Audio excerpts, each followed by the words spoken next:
In the Grand Kingdom, there is a tradition that has existed for many generations. Within the palace, it is customary to hire a royal tutor to educate the princes and prepare them for the future, an era of prosperity and wisdom that the king hopes to achieve. What I also hope to achieve is your like and your comment. Don't forget to hype the video to help us on the channel. Thanks a lot, and let's get to the video. The tutors chosen are always people of great talent, considered true jewels of the kingdom. This time, the man appointed for this role was Hine, personally recommended by the king. The monarch has 6 children, 1 princess and 5 princes. And although the heir to the throne has already been decided, the king believes the future is uncertain. For this reason, he wants all his children to be prepared to rule should anything happen. After a long journey on horseback, the new tutor finally arrives at the royal palace. Hine dismounts full of energy, confident in his mission, but is immediately met with suspicion by the guards. The gate guards believe he is the son of the tutor sent by the king. Even after introducing himself, they still think he is the tutor's son. The confusion only ends when the queen appears, and surprised by Hine's youth, she leads him to the princes, commenting that many tutors had previously abandoned the post quickly. Hine doesn't understand why, but decides that come what may, he will complete his task. When he arrives at the prince's room, the scene is almost surreal. The young men are positioned before him with impeccable elegance, as if they had just stepped out of a royal portrait. The first to approach is Leo, the 4th prince. He greets Hine politely, but the formality doesn't last long. Soon, his sarcastic tone emerges, and his expression turns arrogant. On the outside, Leo is charming, but inside, he is sharp as a blade. Next comes Lich, a prince with a carefree smile and a malevolent gaze. He jokes and teases Hine without holding back. The tutor quickly realizes that this young man is the seductive, rebellious type. Shortly after, Bruno appears, a young man with a noble posture and a serious expression. He reprimands his brother's behavior and apologizes on their behalf. Curious, he asks about Hine's education. But upon learning that the tutor hasn't attended any traditional academy, his attitude changes instantly. From a respectful person, he becomes cold and suspicious. The last to be introduced is Kai, the quietest of the 4. With a distant look and reserved demeanor, he merely gives a brief nod and remains silent. His presence is striking, yet enveloped in silence. Hine then decides to conduct individual interviews with each prince to assess their knowledge and prepare an appropriate teaching method. But the proposal is met with resistance. Leo refuses to participate, saying he hates teachers and that they all end up leaving early. Bruno agrees, stating that someone without formal education is not capable of teaching. Lich simply goes along with the others' opinions, while Kai remains silent, expressing nothing. By this point, Hine already understands why so many tutors had quit before him. The princes were rebellious, arrogant, and defiant, but instead of feeling discouraged, he becomes even more motivated. This fuels him. He had been chosen to educate the heirs to the throne, and giving up was not an option. Even while trying to provoke the tutor, Leo ends up being the first to agree to the interview, merely to prove that Hine is not up to the task. Bruno, curious, decides to observe while Lich laughs at the situation, and Kai withdraws silently. When they are alone, Hine leads Leo back to the room and begins the first conversation between master and student. Leo is only 15 years old, and in official records, he is described as a charming, polite, and kind young man. But this description, although beautiful on paper, is far from reality. To Leo, studies are torture, and teachers are disguised enemies. Hine enters the prince's room with a calm and light demeanor, already expecting resistance. The environment is luxurious, velvet curtains, carved furniture, and the air heavy with perfume. But the atmosphere is tense. Leo stands with arms crossed, staring at him with a disinterested expression. He asks, in a sarcastic tone, if Hine is a new tutor and hopes he won't take long to give up. Hine smiles faintly and says he has heard that before, but instead of responding with irony, he opens his folder and places a small notebook and a worksheet on the table. Leo averts his gaze, visibly annoyed, and when Hine asks why he despises teachers so much, the boy answers without hesitation. He says he hates teachers just as much as he hates vegetables. The answer is childish, but the prince's eyes reveal something deeper. Hine notices this and decides to persist gently. As the minutes pass, Leo grows increasingly irritated, until, without warning, he stands up and tries to run across the room. The tutor watches silently, not rushing his reaction, just patiently observing. Leo opens the door, attempting to escape, but trips and drops the notebook. Leo picks it up and notices it's a diary, instinctively flipping through its pages. The pages are filled with scribbled sentences, some angry, others sad. Reading a few lines, Hine realizes that the boy doesn't hate learning, he hates being ignored. None of his previous teachers cared about what he felt, nor did they try to understand the reason behind his rebellion. And for someone like Leo, accustomed to being compared to his brothers, this was unbearable. When Hine returns the notebook, Leo tries to hide his embarrassment, but the tutor, instead of scolding him, makes a simple proposal. He promises that the contents of the diary will remain his secret if he completes the test. Leo hesitates, but the firmness in the tutor's gaze convinces him. Reluctantly, he sits down, takes a deep breath, and begins to write. Minutes later, he hands back the sheet, all answers completed. With steady, confident handwriting, Hine observes the result, and with a slight smile, tells him that tomorrow's lesson is at 4 p.m. and asks him not to miss it. As he leaves, he places a small ball on the desk as a gift, a symbol of encouragement. Leo, alone, stares at the object and shakes his head, still thinking about convincing the king to send Hine away. But for the first time, he feels curiosity. The second to be interviewed is Bruno, 16 years old. From a very young age, he has been known as a true genius. His room is similar to Leo's, cluttered with books, piles of notes, and study instruments. Hine enters silently, observing the environment with interest. Bruno greets him with a calculated look and a formal salute. He asks if Hine is the new tutor and says he hopes he has something to teach him.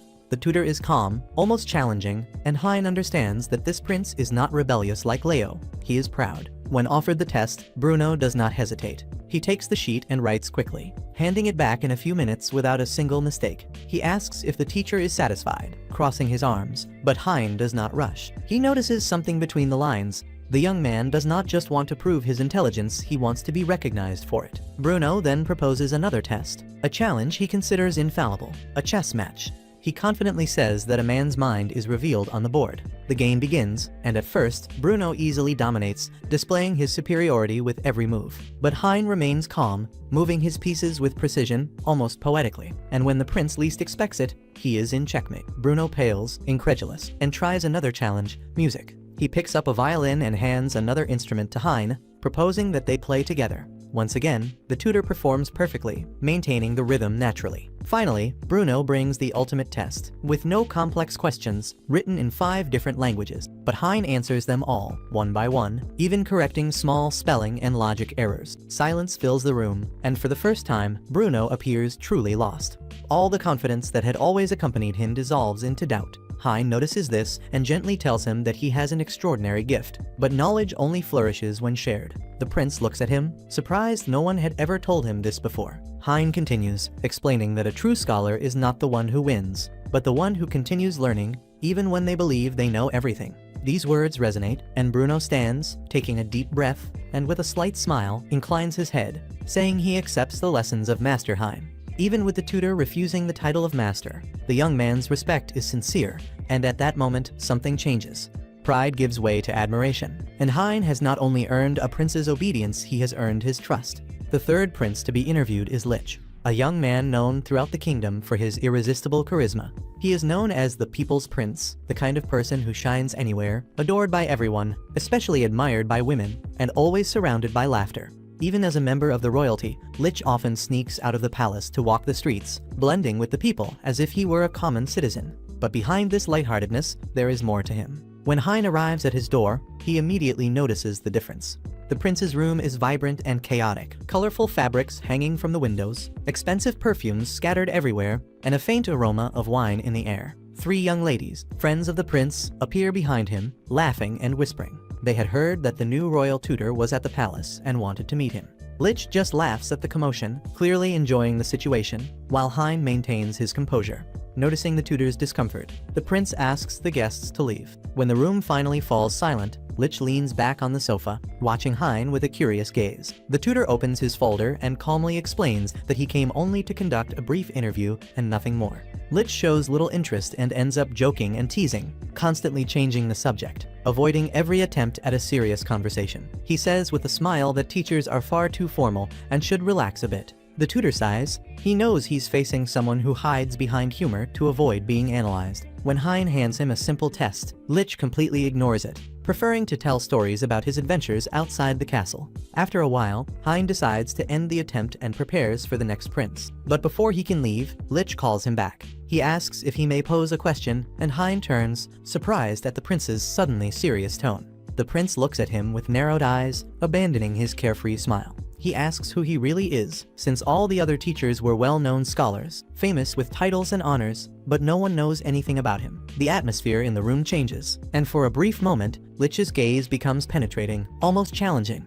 Hine meets his eyes without changing expression and responds calmly that he is someone who prefers to be judged by his actions, not by his fame. The tension dissolves, and Lich smiles again, as if nothing had happened. Shortly after, one of the young ladies returns, asking if the interview has ended. The prince stands, feigning lightness, and replies that yes, they were just discussing serious matters. Hine bids farewell, scheduling the first lesson for 4 p.m. But as he leaves, he notices in the mirror's reflection that Lich was watching through the slightly open door, as if trying to understand who this enigmatic man really is. Now only Kai remains, the oldest of the 4. 17 years old, he is the most reserved and feared. Few see him in the corridors, and his presence at royal ceremonies is nearly non-existent. Rumors say Kai was suspended from the military academy after an assault incident. They say his temper is explosive and that he has brute strength, describing him as someone impossible to approach. But instead of being guided by gossip, Hine decides to get to know him for himself. The tutor walks to the prince's room and knocks on the door 3 times, but receives no answer.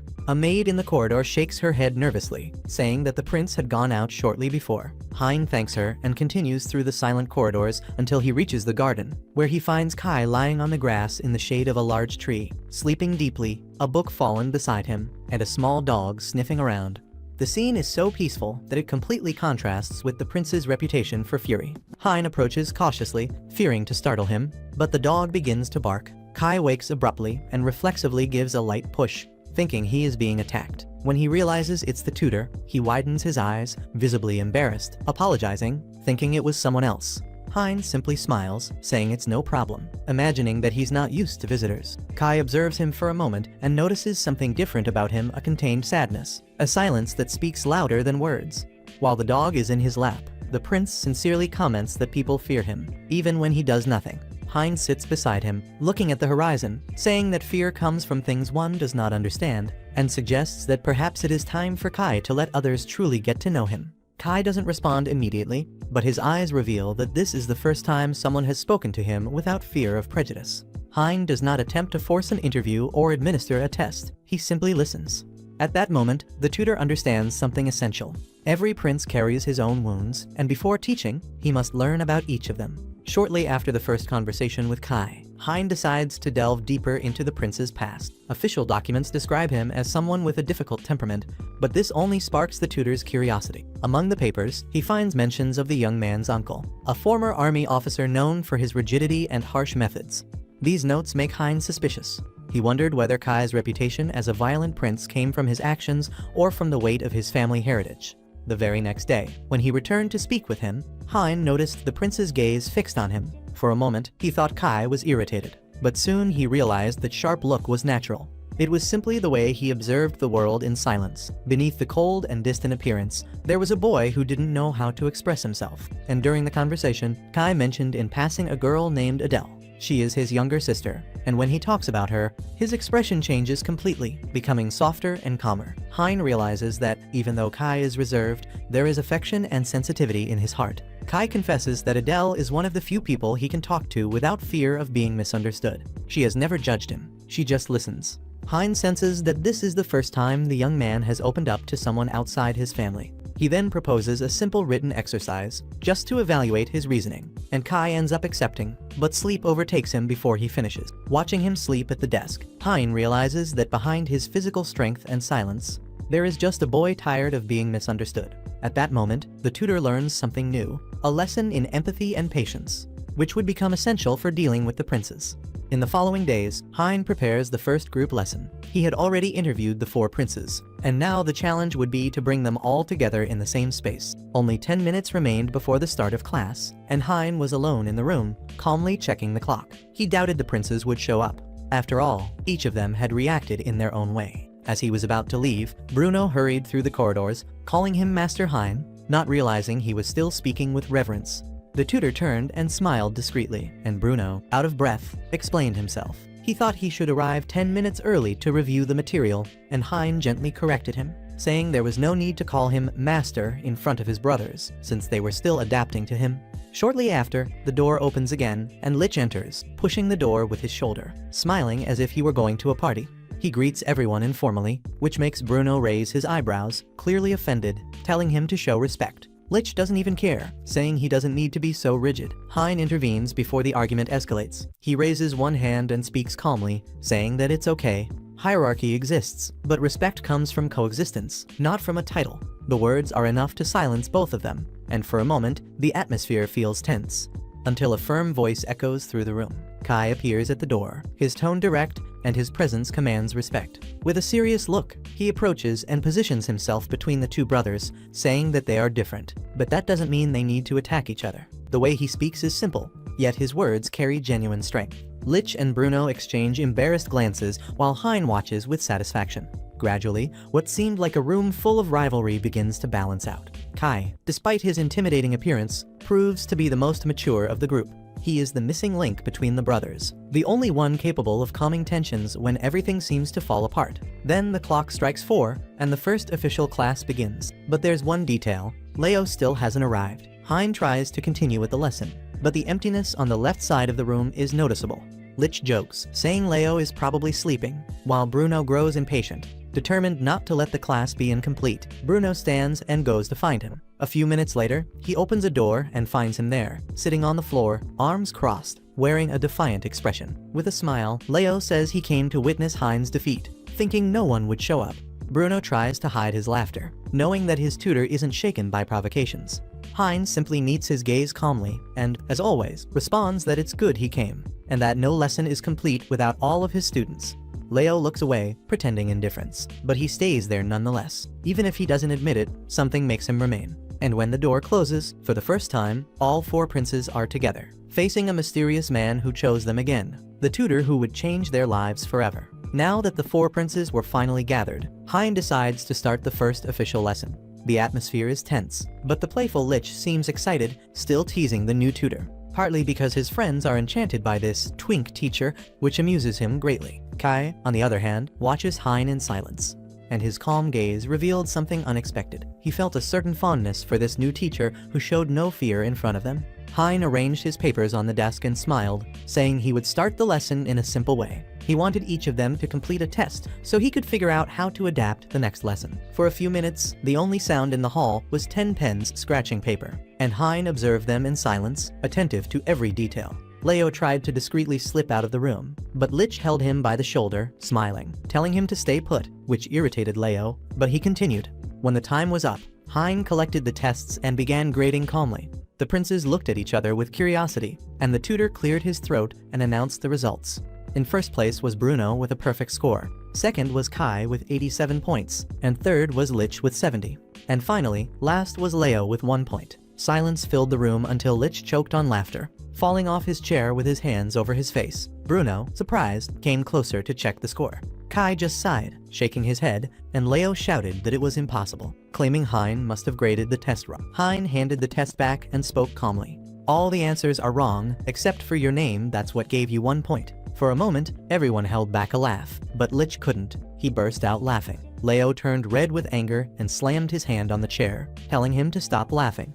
And it was that school rule. The angrier someone gets at a provocation, the more you provoke them, and Lich laughed even harder. Hine intervened, telling him to calm down, saying this was only the beginning, and that the grades were meant to show where they needed to improve. Apparently, poor Leo had to improve in literally everything. Leo didn't listen. Shame and anger consumed him, and he remembered his first tutor years ago, the strict man who constantly compared him to his brothers.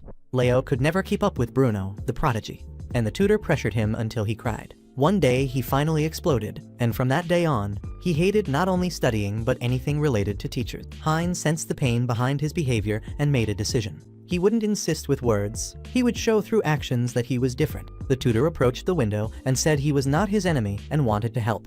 But the prince, consumed by anger, suddenly opened the window and jumped, and Lich screamed in shock. Hine ran to the parapet, heart racing, saw Leo hanging from a branch, and without thinking twice, he ran down the stairs to the garden. When he arrived, Leo tried to escape again, but tripped and fell into a bush. Hine, trying to reach him, slipped and fell as well, and the two lay there, covered in leaves, silent for a few seconds, until Leo began laughing, saying he was crazy, and what kind of teacher jumps after a student? Hine brushed the leaves from his hair and replied naturally, "That's a teacher who doesn't give up." Leo fell silent, and for the first time, his expression changed. There was no more contempt, only curiosity. Hine seized the moment to speak sincerely, telling him he had talent. He just needed to find his own pace, explaining that everyone learns differently, and only those who recognize their weaknesses can become truly strong.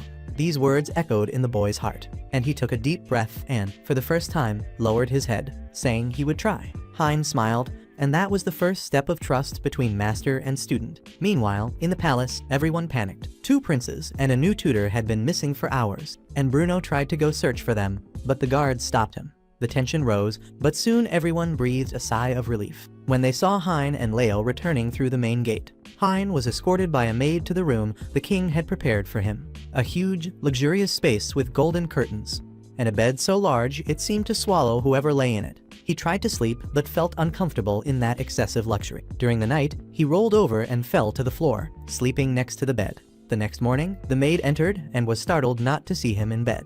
Looking to the side, she found Hine lying on the rug, sleeping soundly with his glasses crooked. Later, arriving at the study hall, Hine had a surprise. Leo was already there, sitting with his notebook open, expression focused. The same prince who had called him useless the day before was now waiting for him in silence. Hine felt a slight smile appear on his face, and the change was beginning. Soon after, the other 3 princes also entered, and as usual, Bruno and Lich began arguing about who had better manners. While Kai watched silently, Hine took a deep breath and thought that this was going to be the most difficult job of his life, but it would also be the most rewarding. The next day, Hine announced something unexpected. Today, they would not study in the palace. They would go to the capital to experience the daily life of ordinary people. The 4 princes exchanged surprised glances, and Lich was the first to react, breaking into an enthusiastic smile. He said that finally something fun was going to happen, already imagining the streets full of life. Leo asked why a prince like him should mingle with plebeians, and Hine approached calmly and replied. He said that a true leader must understand the value of those who live under his reign. Without that, there is no wisdom, only vanity. Leo crossed his arms. But Hine took the opportunity to tell an old story about a princess from 200 years ago. She ignored the suffering of her people and ended up being deposed by her own kingdom. When mentioning that the princess was locked in a tower and forgotten by history, the tutor paused dramatically, saying that this is what happens when someone lives too far removed from reality. With just that phrase, Leo turned pale and said he would go. He was quite frightened, and Lich, as always, ended up laughing at him. Hine smiled and said they would meet at 10 in the courtyard. A few minutes past 10, and no one had appeared. Hine looked at the clock impatiently, when suddenly Lich appeared, dressed in simple clothes with a colorful scarf around his neck. The disguise made him look even more conspicuous, and Hine preferred not to comment. Soon after, the other 3 princes arrived, and Hine handed out the instructions. He said the city was large, so no one should wander off. They should stay together and avoid drawing attention. But, of course, things never went as planned. They got down from the carriage and walked through the bustling streets of the capital. It was the first time many of them walked among the people the sounds of voices, the smell of fresh bread, and the clatter of carts. Everything was new to them. Bruno, fascinated, had a map in hand and tried to match it to the streets. He was a bit confused by the map, not knowing where to go, until Lich interrupted him, laughing, telling him to let him lead. He said he had been there before, but it soon became clear that he had no idea where he was going. Hine sighed, imagining that Lich's previous visits had been to very different places. Lich shrugged, saying he usually came accompanied and they knew the way. Despite the missteps, the walk remained lively, and Leo observed the people around him, curious and wary. It was strange for him to see such different people. Children running, merchants shouting, ordinary men laughing loudly in the streets. For the first time, he felt the contrast between the palace and life outside it. Hine noticed and quietly commented to Leo that the kingdom was not just made of gold and crowns, it was made of these people. Leo pretended not to hear, but his expression gave him away. Arriving at the main square, the prince's eyes sparkled at the colorful stalls. The air was filled with aromas of fruits, flowers, and bread. Everything mixed together, and Hine suggested they split into pairs for a while to explore the market. Bruno and Kai went together, interested in the books and ancient instruments for sale. Lich, excited, grabbed Leo by the hand, wanting to show him something fun. Leo resisted but eventually went along, and they stopped in front of a small toy and souvenir shop. Leo, with his peculiar taste, pointed to a poorly painted, ugly statue, saying it was beautiful and had personality. Lich widened his eyes, saying it was horrible. Hine watched from a distance, discreetly laughing at the scene. At the counter, Leo tried to pay but completely messed it up, as he didn't know the value of the coins. He handed over an absurd amount and got the change wrong, and the confused clerk tried to explain. Lich, suppressing his laughter, stepped forward to help, saying it wasn't done that way. He took the correct coins and explained to him. Leo realized his mistake, and Hine observed it all, thinking to himself that the people were kind, because with Leo's sense of economy, he would bankrupt the kingdom in a single day. The confusion ended with the two laughing, and the tutor noticed that something had changed between them. A small bond of friendship was beginning to form. As they explored the city, Hine noticed something curious. The princes seemed to be plotting something. Bruno, as always, had disappeared inside a bookstore and was completely enthralled. He walked among the shelves, eyes shining, carefully touching the spines of the old books. He said that if he could, he would buy the entire store, and Hine, watching from afar, smiled, saying that now he was learning to spend his time wisely. After long minutes, Bruno finally selected a volume, a rare treatise on ancient history and politics. The bookstore owner, a simple and kind man, was impressed by the young man's genuine interest, saying that it was rare to see someone of nobility who truly loved to learn. Meanwhile, outside, the other three princes were watching a flock of birds flying over the square. Lich tried to attract one with a piece of bread, but ended up scaring the whole flock, which flew off in a rush, almost taking Hine's hat with them. Kai, quick as ever, grabbed the tutor by the arm and pulled him back before a cart passed by, almost letting poor Hine meet the wheels of the carriage firsthand. Soon after, Lich noticed a street vendor. The man was selling sausages, and he said he wanted to try one. The smell of food grilled over charcoal filled the air, and the others approached, curious. None of them had ever eaten something prepared by a street vendor, which for them was an exotic experience. Hine watched with his arms crossed, while Lich and Kai took the first skewers. The other princes were wary, and Kai ate silently, appreciating the simple, salty taste, something he had never experienced in the palace. Leo, on the other hand, took a timid bite and made a face, but he ended up liking it a lot and ate everything. Hine smiled discreetly, saying that the greatest lessons come from the smallest moments. After a few hours, Hine decided it was time to end the outing, and he gathered everyone together, commenting that the experience had been valuable.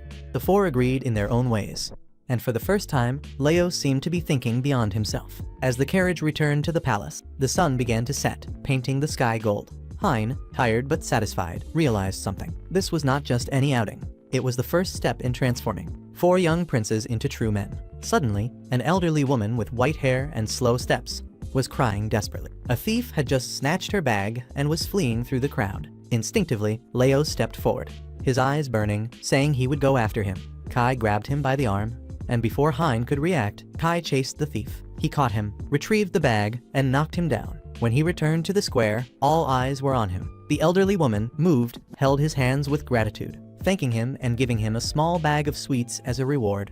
Kai tried to refuse, but the woman insisted.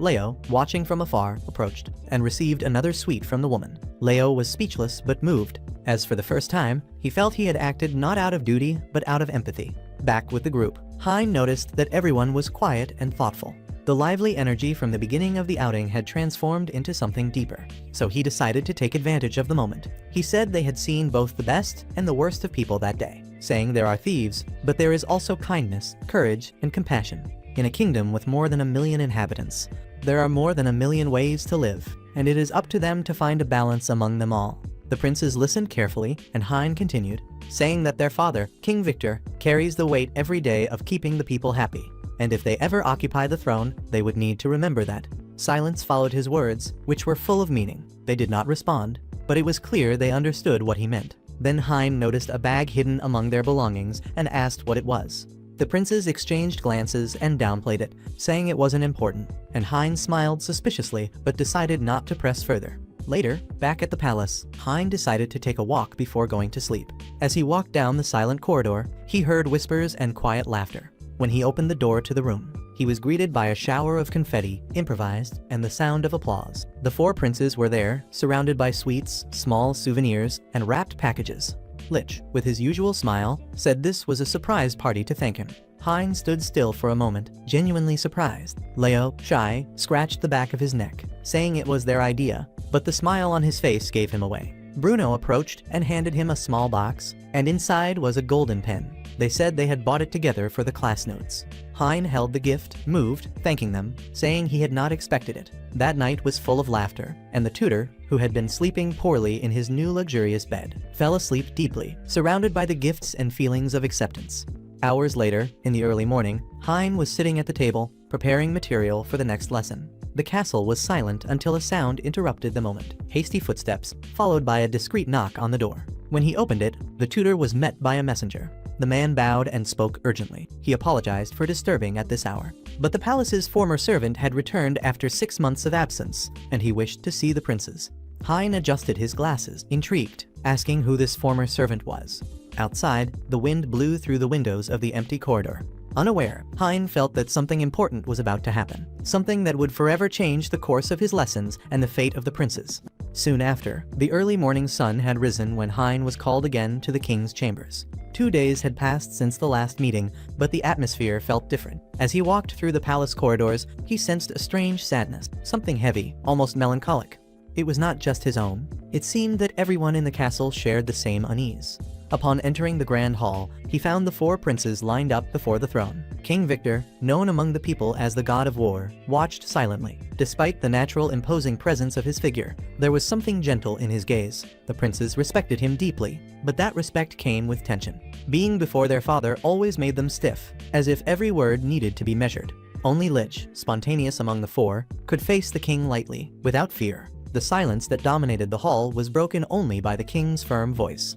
He commanded his sons and the tutor to approach. After a formal greeting, something unexpected happened. The king, a symbol of strength and discipline, let slip a few tears, shocking everyone. He said he felt ashamed and discreetly wiped his face, saying that he had spent so much time ruling that he had forgotten what it was like to be just a father. His words echoed through the hall, and Bruno, more rational, lowered his head, unsure what to say. Hine observed the moment and understood that this represented humanity, not weakness.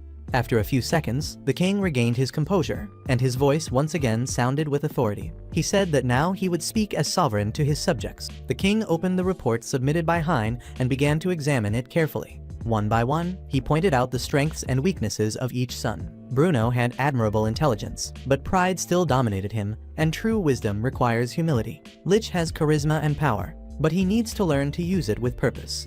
A smile can unite a people, but it can also distract a leader. Kai has unshakable discipline, but he is told not to live only within silence, as a king needs to listen and to be heard. Finally, the king's gaze fell on Leo, and silence returned. Victor flipped through the report and paused on a specific page. He said that Leo's score was 1 point, and the prince kept his head lowered. The king closed the report slowly, folding his hands, and said that if he continued like this, he would only be a burden to the kingdom. The king continued, saying that Leo would have 3 days to prove he could change and would retake the exam. This time, he needed to reach at least 60 points.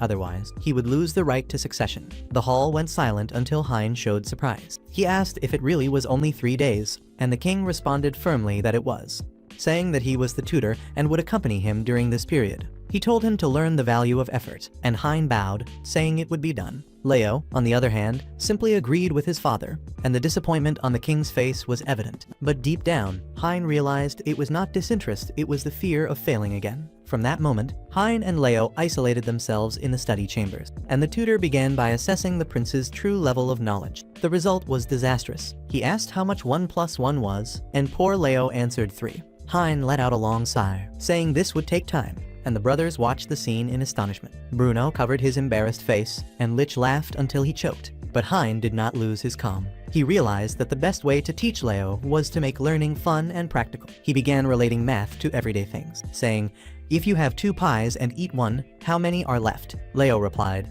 "None, because I would eat both." And Hine sighed, responding with humor that at least he had quick thinking.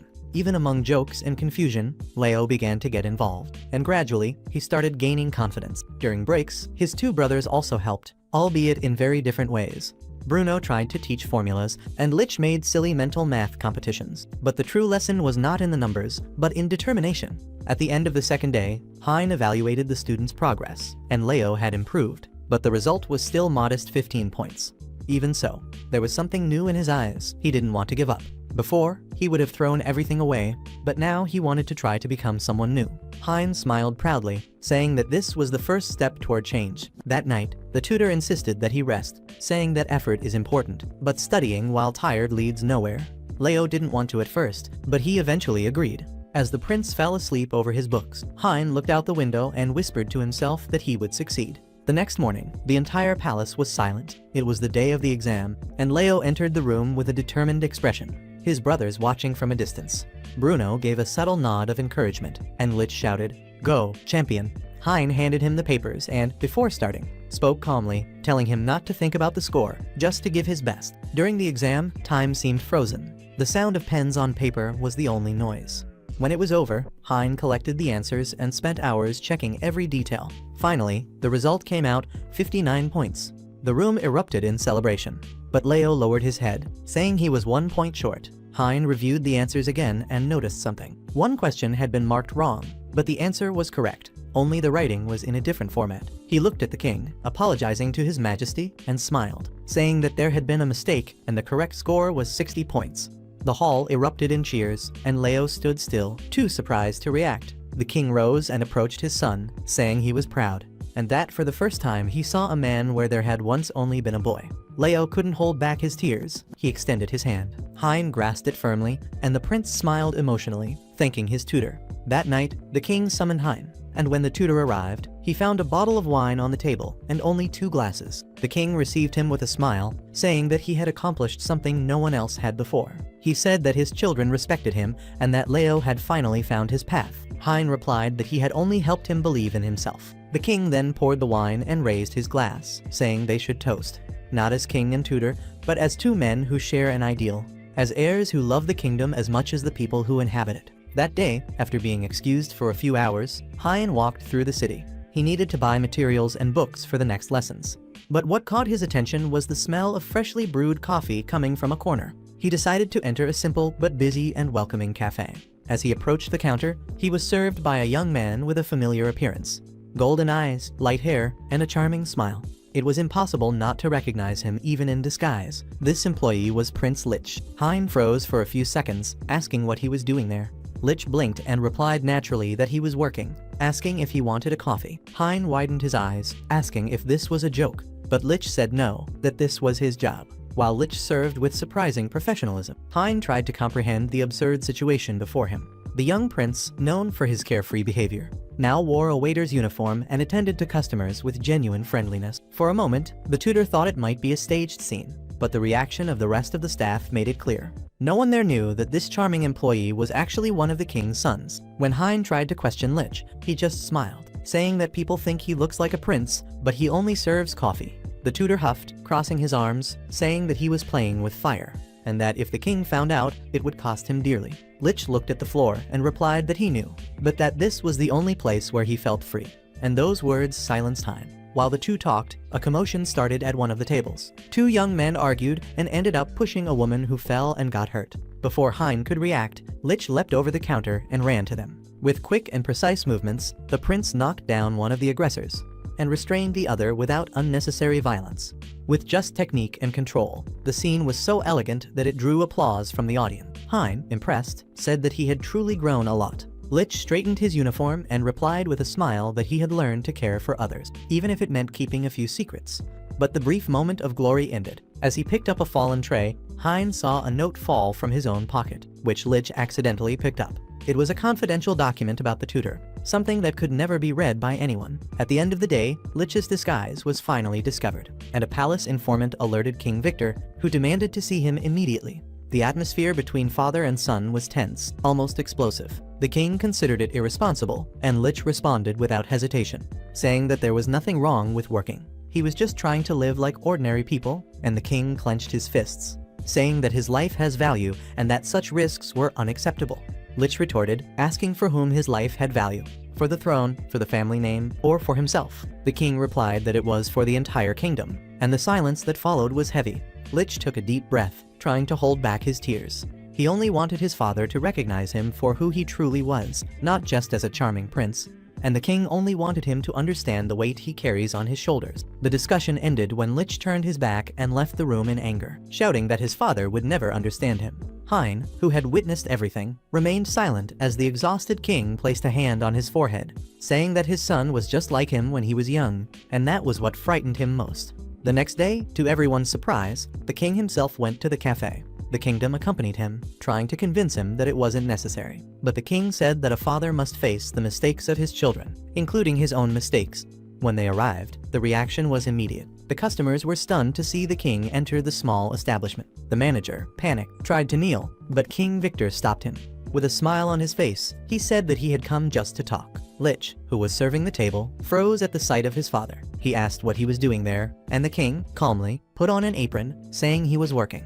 He said that since his son liked this place so much, he wanted to understand why. The scene was surreal. The king, accustomed to the luxury and formality of the palace, was now balancing trays and serving coffee, smiling naturally at the customers. Even awkward at first, the king surprised everyone. When a group of foreign tourists entered, he served them fluently in multiple languages, completely enchanting them. The female customers sighed, the young men laughed, and even Lich was left speechless. Rhiannon, watching from a distance, quietly remarked that he truly was an extraordinary man. The shift passed quickly, and at the end of the day, the king took off his apron and approached his son. He said that he now understood why Lich liked that place so much, as people there treated him as an equal, not as a prince. Lich stayed silent for a few seconds before smiling emotionally, saying that that was exactly it. Victor placed a hand on his shoulder, saying that even as equals, he must never forget who he is, since a true king must also understand the value of work. Rhiannon watched the scene discreetly. The lesson had begun with the children, but it now also reached the king himself. Later, they finished their shift at the cafe where they had worked together. It was there that the king finally saw something that had long escaped him, the true faces of his children. Away from the cold walls of the throne room, Victor discovered what Rhiannon had always said. A person's nobility isn't in their blood, but in how they treat others. While serving customers, the king observed Lich closely. That spontaneous smile, the way he listened to people patiently and responded with ease, all of it was surprising. It was the same son he had judged as irresponsible. And now he radiated patience and humility. When the shift ended, the cafe owner asked the king to stay a little longer. The king's presence had enchanted all the customers, and the cafe had never been so full. But the king declined with a serene smile and called Lich outside. Then they began to talk, and the king said he owed Lich an apology. He remained silent, surprised by the sincerity in his father's voice. The king continued, saying that he had been afraid for him, wanting to protect his life, but in reality, all he had been protecting was the family name. He hadn't seen Lich, he had only seen the throne. These words hung heavily in the air, but Lich took a deep breath and replied that he had also been unfair to his father. He had thought that his father never cared for him, but now he realized that maybe his father just hadn't been able to show it. The king smiled, emotional, saying that a father never stops loving his children. At that moment, the two embraced the first time in a long while. It was a silent hug, but sincere. Hine watched the scene from a distance, saying nothing, just observing and smiling. Hine assured the king that he would visit the cafe every day to watch over Lich, promising to care for his safety and his growth. The king eventually accepted it, and for the first time allowed his son to follow his own path with confidence.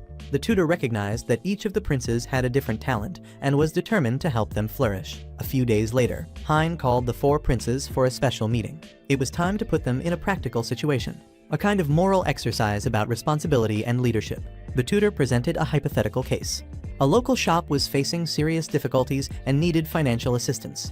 The owner requested a loan from the government. What would they do in this situation? Lich, always straightforward, answered first that they would grant the loan, since it is only fair to help those in need. Hine crossed his arms and replied calmly that the law prohibits the state from directly financing individuals. So what would they do? The group fell silent until Leo raised his hand. He said that if the help came from the people, each citizen could contribute a small amount. In this way, the support would come from society, not the government. This answer surprised everyone, and Hine looked on with admiration. King Victor, upon hearing the idea, was impressed, as the solution was simple, yet brilliant. The king even considered presenting the concept to Parliament, and then ordered Leo to write a detailed report, recognizing, for the first time, the effort and creativity of his son. While Leo received praise, Bruno, the studious prince, observed everything in silence. Since childhood, he had been the most dedicated, the one who dreamed of being worthy of the throne and following in his father's footsteps. But seeing his brother being praised so easily made him uneasy. Hine noticed the discomfort but did not pressure him. Later, the tutor called him aside for a private conversation. Hine said he had heard that Bruno had been invited to present a proposal at the university. He asked how the essay was going, and Bruno hesitantly replied that he didn't know yet, as he wasn't satisfied with the text. Hine read the draft and sighed, saying that he had talent, but that the text was only a copy of old ideas. His own voice was missing from it, and the prince fell silent, head bowed, saying that perhaps he had nothing new to say. Hine smiled slightly and told him to write about what he truly wanted to change. Hine set a challenge, saying that in 2 weeks he wanted an essay on the changes he would bring to the country. If he didn't submit it, he would no longer be considered his student. The harsh words awakened something within Bruno. He locked himself in his room and spent entire days studying, scribbling, tearing, and rewriting pages. The flame of self-improvement had been ignited. 2 weeks passed, and Leo presented his report to the king. Exhausted, Bruno handed the essay to Hine, who remained silent for a few minutes. The text was mature, courageous, and sensitive. It spoke of empathy, of combining knowledge with compassion, of ruling not just with intelligence, but with the heart. Hine simply closed the notebook and said that now, yes, he writes like a future leader. A few days later, Bruno took the stage at the university. With a trembling voice at first, but growing in confidence throughout his speech, he spoke of the new ideal for his kingdom. A kingdom where knowledge would serve the people and power existed only to protect them. When he finished, the auditorium was silent for a moment, then erupted into applause. Hine, watching from afar, simply smiled. After the lecture, a renowned university professor approached Bruno and invited him to lunch. During the conversation, the man praised his talent and made a bold proposal to leave the castle and study under his guidance, as he truly had an academic gift. The idea shook him deeply, as Bruno had always dreamed of being king, following his father's steps and guiding the kingdom wisely. But now, for the first time, he saw a different path as a thinker, a scholar, perhaps a man of science. While reflecting on the invitation, the young prince returned to the castle on horseback. At the entrance, he was greeted by his personal assistant, who discreetly informed him that the king already knew about his university visit and wanted to speak with him that very night. Bruno just smiled and nodded with a distant look. Inside him, there was a war between reason and duty. He knew that the throne would almost certainly belong to his older brother and that he might never have the chance to rule. Yet still, part of him refused to give up on this dream. Before leaving, the professor had given him a week to decide. During those days, Bruno was engulfed in a whirlwind of doubts. Locked in his room, he spent hours staring out the window, wondering who he truly was, the prince seeking the throne or the scholar yearning for truth. On a gray morning, Hine happened to find, walking through the gardens with the palace dog. Bruno looked tired, dejected, with a distant gaze. Hine then approached calmly and commented. He said that being a scholar is not a defeat. It is simply another way of serving the kingdom. The prince raised his eyes, surprised by the serenity of those words, wondering if he was disappointing his father. Hine responded with a slight smile that his father would be proud of him for being true to himself. Since no throne is worth a life full of regrets. Those words echoed in his mind for days until Bruno finally made his decision. One morning, he sought out the professor and said firmly that he would accept the invitation, but not yet. The professor raised his eyebrows curiously, wondering what he meant. Bruno took a deep breath and continued, saying that he was not ready. And before he could become a scholar, he wanted to become a worthy man. The professor observed him silently for a few seconds and then smiled with respect. He said that Bruno was wiser than he imagined, and that the doors of the academy would always be open for him. With that recognition, Bruno felt the weight of uncertainty lift. It was as if, for the first time, he had made a truly his own choice. But the peace did not last long, as the previous palace servant soon learned of the conversation and began secretly investigating Bruno. To him, any move by the brothers could represent a threat to the succession, and in the dead of night, spies were sent to watch every step Bruno took and report any contact that seemed suspicious. Meanwhile, Kai sought advice from Hine and approached the tutor on the cold night while everyone else was asleep. With a serious expression, he confessed that his father had asked him to improve his communication, but he didn't know where to start. Hine listened attentively, saying that each of them had obstacles to overcome. He added that Kai closed himself off out of fear of being misunderstood, and the prince lowered his gaze thoughtfully. Hine completed his advice, saying that the true strength of a leader is knowing how to listen, so he should start there. A few days later, during a rare moment of rest, the four princes and Hine gathered in the gardens. After joking around with each other and starting to burst into laughter, the tutor took the opportunity to bring the conversation back to what truly mattered. He said that they had something to learn not about women, but about people. Because a king must understand the heart before understanding the laws. The four remained silent. Even in jokes and teasing, they knew the tutor's words carried profound truths. Among the princes was Kai, who had always been more reserved, and when he was silent, the servants would withdraw and the soldiers would avert their gaze. Even his more outgoing brothers hesitated to approach, but what no one realized was that behind the closed expression was simply shyness. Kai didn't know how to express himself, and the more he tried to appear calm, the more people interpreted him as threatening. Hine, observing him closely, realized that Kai's problem was not a lack of kindness, but fear of being misunderstood. Determined to help him, the tutor devised a special training to develop the prince's communication skills. And in the middle of the prince's gathering, to everyone's surprise, Adalia, the little princess, appeared in tears, complaining that the butler had ruined one of her favorite drawings. With her face full of tears, she insisted she would only calm down if they went to the zoo. The princes were concerned, as the place was far and they had official obligation. But the crying child disarmed any resistance, and under Hine's watchful eye, they all decided to accompany her. The tutor realized this would be a great opportunity for Kai to practice. Before departure, Hine challenged him, saying he wanted him to smile at least once sincerely. Kai tried, but the result was disastrous. His smile looked more like the expression of a warrior about to enter battle. Seeing this, Hine noted that they had much work ahead, and they proceeded to the zoo, following the lively Adalia. At the entrance, Hine suggested that Kai observe the animals and try to react naturally, without forcing anything. But every attempt resulted in even stiffer expressions, and when the prince finally smiled at a bear cub, the child next to him was startled and ran behind her mother. Even so, Kai did not give up. During the visit, Adalia got scared by a bear's roar and started crying. Hine stepped forward to intervene, but was surprised when Kai knelt beside his sister and spoke softly with unexpected sweetness, saying that everything was okay. The prince's calm and steady voice instantly soothed the girl. They continued the outing, and when Kai tried to follow the advice to speak with a group of zookeepers, his focused gaze and tense posture made the poor staff seem cold. Thinking he was about to reprimand them, the group scattered in seconds. Frustrated, Kai lowered his head. He only wanted to approach people, but his body seemed to say otherwise. Tired and disheartened, Kai sat alone near the zoo fountain. As he reflected, a young employee approached to collect the trays. Without the courage to look directly at her, the prince said, "Thank you for taking care of this every day." The girl froze for a moment, surprised, and then smiled, saying it was a pleasure. That smile was the first Kai had received spontaneously, and it was enough to warm his heart. Running back to the palace, he sought out Hine and his brothers to tell them what had happened. He spoke enthusiastically, gesturing as he never had before. Everyone was surprised by this new energy, and Hine just smiled, saying that now he understood what empathy truly meant. In the following days, Kai continued practicing, greeting the guards in the morning, thanking the cooks, and even talking to the gardeners about the weather. At first, everyone was startled by his seriousness, but over time they began to notice how kind he truly was.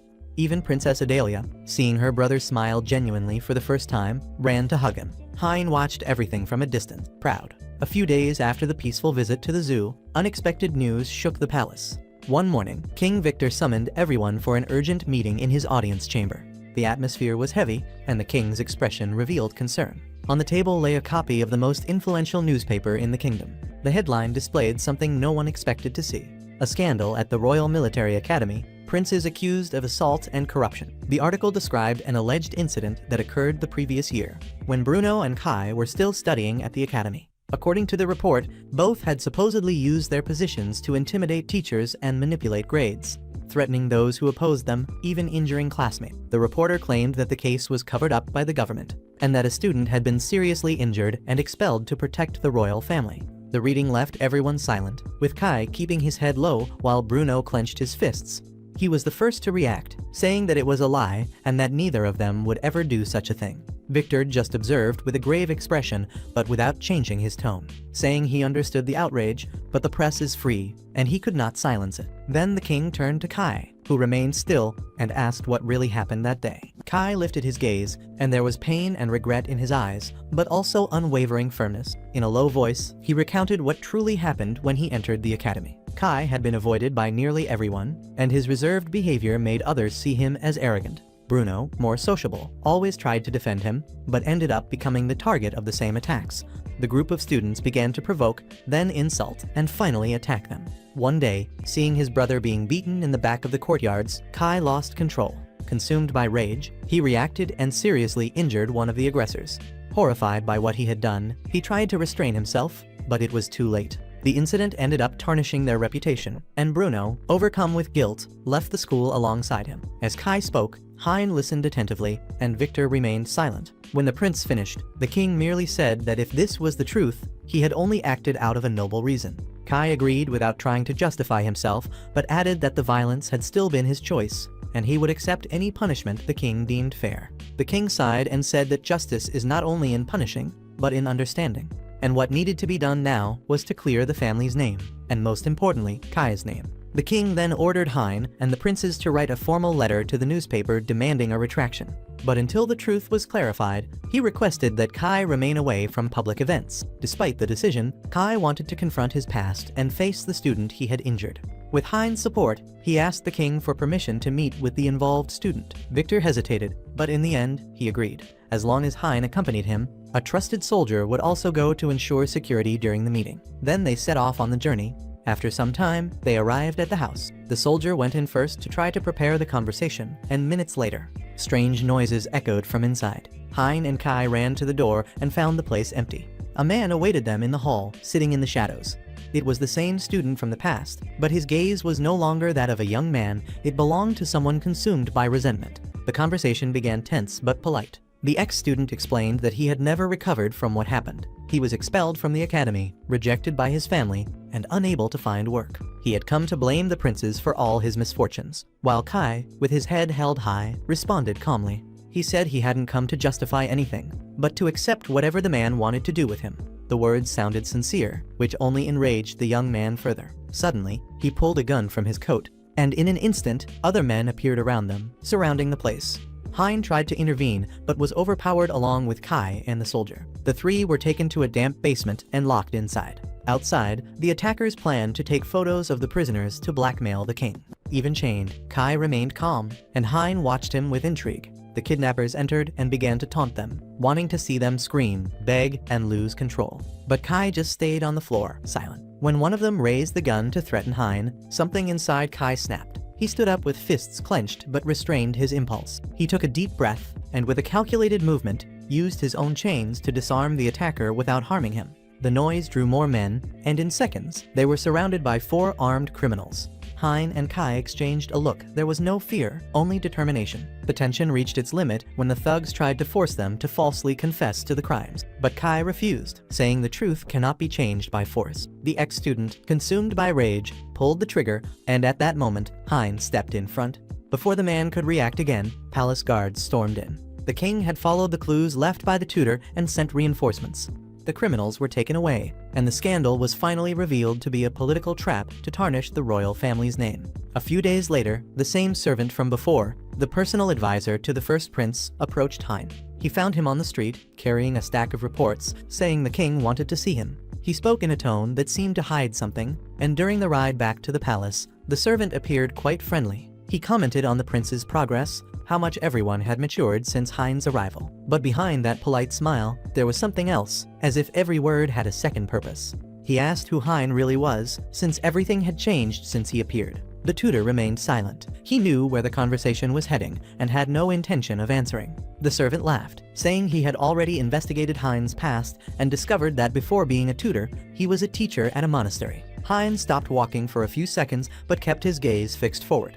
He responded that this information was not relevant to him, and the servant stepped closer, saying that maybe it wasn't important to Hine, but it was to the king, since there's something more that he had hidden even from him. Hine said nothing, but when the carriage stopped in front of the palace, the servant spoke in a cold tone, warning him to be careful, since the truth always comes back to claim its debt. When he stepped out of the carriage, Hine was surprised by Leo, who was waiting at the entrance. The young prince seemed restless, wondering what the man had meant by monastery. The tutor tried to change the subject, but Leo insisted, and without a response, the prince turned and ran off, confused and anxious. Hine sighed and followed him, determined not to let him fill himself with doubts. They stopped in one of the corridors of the royal garden, under the soft afternoon light. Hine said that yes, he had taught at a monastery, and it was there that he learned the value of teaching and listening, and of guiding others to find their own path. The prince took a deep breath and smiled, saying that was why he had been so patient with him. But Hine said no, it was because he believes in Leo. Leo laughed quietly, unaware that this moment marked the beginning of something greater, the start of the revelation about Hine's true past. In the following days, Hine continued his work with the princes, more determined than ever. Bruno began teaching the younger children of the palace, including Adele, teaching math and history. Meanwhile, Kai revealed his true desire to return to the military academy. He wanted to prove to himself that he could face the past without fear, but he hesitated to tell his father, fearing his disapproval. Hine listened attentively, and he said that if he truly wanted this, he should speak directly to the king.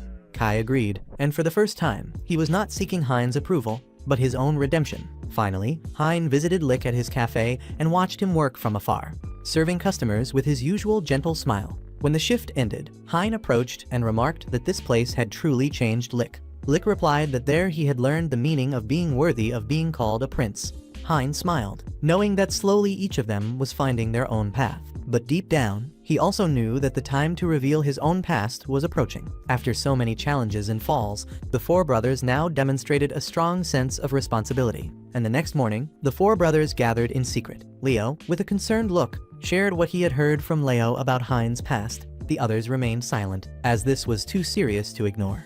Kai, always rational, tried to contain his curiosity. But Bruno, intrigued, suggested that the only way to discover the truth was to enter Hine's room. Even reluctant, they eventually agreed, and by late afternoon, they stood before the door. Their hearts raced. After all, they had never disrespected their tutor in such a way. When they entered, the room was completely empty but messy. Piles of books, papers scattered, and notes covering the entire desk. Suddenly, the door opened, and Hine appeared, carrying an even larger stack of books. Looking surprised at the four intruders, he asked what they were doing there, though his gaze clearly showed suspicion. Bruno tried to say that they were helping to clean, trying to hide their guilt. To their surprise, Hine merely sighed and agreed. He told them to do the job properly and be careful with the boxes in the corner, as they were very important. Of course, this made the princes even more curious. And while they cleaned, Leo noticed one of the boxes partially open. Curious as he was, he lifted the lid, and inside were old letters, carefully kept, all addressed to Hine. Bruno approached and began reading one of them. The letter said, "Professor Hine, I hope one day to become someone like you. Thank you for believing in me when no one else did." These were letters from former students, and among them were gifts, wrapped with faded ribbons. Kai found something even more curious: carefully folded clothes that they themselves had handled months before. Silence filled the room as they observed in awe, until Hine said that these letters were the most valuable thing he had. "These are the gifts from every student who passed through my life, and you princes are part of that too." His words moved them. It was rare to hear something so personal from him. But before they could thank him, Hine crossed his arms and smiled slightly, saying that as punishment for meddling with his things, he would prepare extra lessons for all of them. Laughter filled the room, breaking the tension. As they continued tidying up, a small incident changed everything. Kai and Leo were carrying a stack of books, when a cat, or maybe a fox, who knows, crossed their path, knocking over a tea tray. In the blink of an eye, the liquid spilled, and the boxes toppled, scattering papers, clothes, and objects everywhere. Hine tried to help, but the four princes stopped him with a firm gesture. Hine just watched as the brothers worked together, late into the night, organizing every detail. When they finally finished, they were exhausted and covered in dust. Hine brought a tray of sweets, joking that this was their reward for surviving the mess. During a break, Bruno noticed an old newspaper among the papers. The headline read that a criminal had infiltrated the palace, and the investigation had yielded no clues. The brothers laughed, saying who could be foolish enough to hide inside the royal palace. Hine did not laugh. He stared at them and said calmly, "Never underestimate the power of rumors. Sometimes a simple lie can bring down an entire Hineo." Kai, trying to lighten the mood, joked that maybe Hine himself was the criminal. Hine was silent for a few seconds. Then, with a mischievous smile, asked, "And if I were?" The laughter stopped, and for a moment, everyone felt fear, as if there were a hint of truth in the joke. The next day, Hine gave the four a new task. Using the newspaper article as an example, he asked them to investigate the case. Excited, the four went out into the streets, questioning merchants, soldiers, and scribes. Kai took the lead, determined to find the author of the article. But soon, they discovered that Lich's name was not listed in the newspaper. With effort, Kai managed to get a lead. The man had resigned immediately after publishing the article and disappeared without a trace. After days of searching, they found an informant who recognized the reporter's name. He was living under another identity, hiding in a small square in the city center. The four ran there, and when they finally found him, the man tried to flee. Surrounded, he succumbed to fear and confessed that he had only written what he was told. Hine listened to the report in complete silence, and his normally serene expression turned somber. The reporter revealed that he had received instructions to write an article about an old secret. Before Victor ascended the throne during his predecessor's coronation, a mysterious criminal had supposedly appeared at the ceremony. Now, according to the article, that same criminal was infiltrating the palace.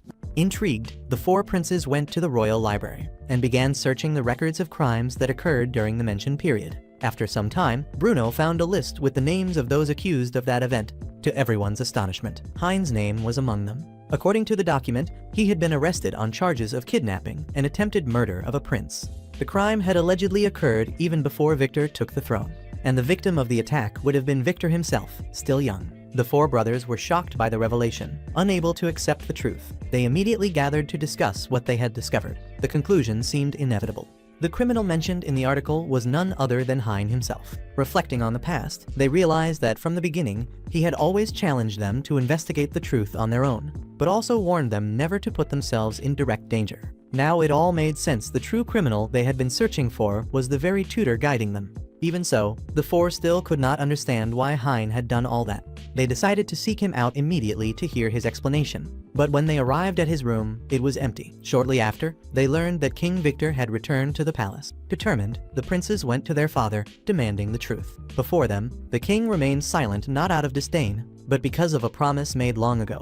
The atmosphere in the room was heavy until the king's assistant arrived, bringing a letter written by Hine himself. Victor took a deep breath and began to reveal the past he had kept for so many years. When he was young, the king used to secretly leave the palace to observe the daily life of the people. On one of these outings, he was robbed by a thief and lost his gold watch. While trying to retrieve it, he crossed paths with a scrawny young boy, Hine. The boy was the leader of a small group of street children and returned Victor's watch, advising him to go back home. But curious, Victor followed Hine to the place where the children lived. Hine took responsibility for looking after them and prevented them from committing crimes. Seeing that Victor was hungry, Hine offered him an apple, which he shared with the other children. From that day on, Victor began visiting Hine frequently, learning from him how harsh life could be outside the castle walls. Over time, the two became great friends, and Hine was the first person Victor could truly confide in. Touched by Hine's sincerity, Victor promised to one day change the world so that no one would go hungry again. Before leaving, Victor gifted Hine his gold watch, telling him he could sell it to pay for the funeral of one of the children he cared for. However, shortly after, the young prince's disappearance caused a commotion in the palace. The guards searched desperately, believing he had been kidnapped, and upon finding him alongside Hine, they concluded that he was the criminal responsible. During the chase, the gold watch fell to the ground, serving as proof that Hine had kidnapped the prince.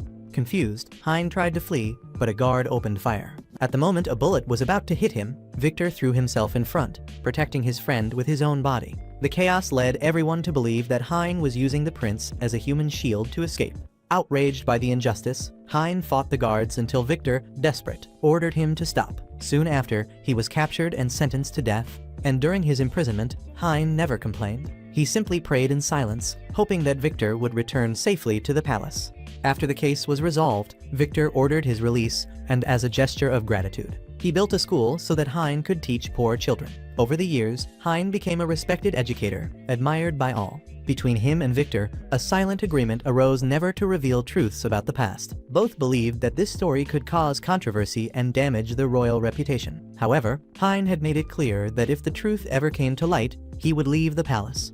That day had come, and without saying goodbye, he departed in silence, resigning from his position as royal tutor. Hine did not want the people to know that the princes had been educated by someone who had once been considered a criminal. For that reason, he chose to leave, as a way to preserve not only the prestige of the throne, but also his own dignity. The next day, he would give his final lesson, and knowing this, Victor gathered his children and asked them to prepare carefully for that last encounter. That night, the four princes were restless. None of them could sleep.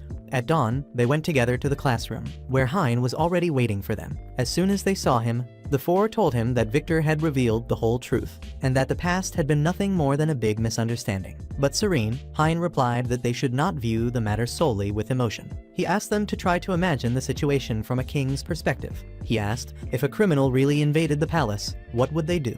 Lishi was the first to answer without hesitation, saying he would expel the intruder without a second thought. Hine agreed and explained that the true purpose of his mission as a tutor had always been to prepare them to become worthy of being kings. Then, he evaluated each one individually, and with that, his final lesson came to an end. When night fell, the king went to his son's room, and he immediately noticed the atmosphere of sadness. No one was smiling. Victor sighed and announced that soon a new tutor would be appointed. He would be nominated by the servant Sozin. But to his surprise, the four princes reacted firmly. In their eyes, no one else but Hine was worthy of that position. Upon discovering that the royal counselor had not yet made a final decision, the brothers decided to take action. They met and devised a plan. They would attend the council meeting to present their arguments and prove that Hine was the only one capable of continuing as royal tutor. They knew that the role of a royal tutor went far beyond teaching reading and etiquette. He shaped the character of future rulers. For several days, the four worked together preparing a speech and a detailed proposal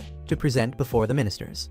Victor observed their performance and felt proud. He knew that regardless of the outcome, Hine had already fulfilled his mission. On the day of the meeting, Victor went to the former monastery where the tutor was staying. He greeted him respectfully and explained that afternoon the council would gather to officially appoint the new tutor, and that the four princes seemed to be planning something. Hine only asked Victor to try to stop them, fearing they might act impulsively. But the king just smiled and said he would not interfere, and that if they wanted to fight for what they believed in, they should do it on their own. He also said that if he wished, he could come and watch the meeting. That afternoon, the council hall was full. Sozin stood first, presenting the name of another candidate for the position. The proposal quickly gained support from several councillors, and some were already inclined to approve it without further discussion. However, suddenly, the four princes appeared. By the laws of the Hine, they did not have the right to appoint a tutor directly, only to recommend a candidate. The final decision was up to the council member, but still, the four remained firm and made their intentions clear. They wanted Hine to return immediately. Sozin stood up and protested. Coldly, he revealed Hine's dark past, stating before everyone that the man had once been a criminal and had no noble title or official position. His words made several councillors hesitate. The murmurs in the room grew, but surprisingly, the princes were not shaken. One by one, they spoke, refuting each accusation with conviction. They declared that all men make mistakes, but what truly defines someone is the courage to rise and change. They said that thanks to Hine's teachings, they had learned the real value of perseverance, and that today they were no longer foolish children as they had once been. Now, they were heirs molded to carry the future of Hine. They affirmed with full conviction that only Hine could understand and implement the ideal. And that ideal was that a true king must not let himself be ruled by emotions, but guides the people with justice and through the duty to strengthen his subjects. The words of the four echoed throughout the hall, full of sincerity. What Hine had cultivated for so long was finally flourishing before everyone. The council fell silent, and then the session was temporarily suspended. Shortly after, he was called back to participate in the vote. Before entering, the king turned to Sozin and calmly said that he was forbidden from interfering, and if he wanted to prove anything, he should do it in a fair and honorable way. The next day, the result was announced. The new royal tutor would be the one the council recognized as the only one worthy of continuing the work that had been started Hine. Then, upon entering the room again, Hine found the four princes waiting for him. Their faces were radiant, and as soon as they saw him, they ran to greet him joyfully. The tutor simply smiled, finally feeling at peace. Harmony had returned to the palace, and the true golden age, the one he had long dreamed of, was finally beginning to emerge. And here ends our video. I hope you enjoyed it. Don't forget to leave a like, comment down below to help us out, and subscribe to the channel. Thank you for following along until here. We're together, stay with God, thanks, bye, and see you in the next video.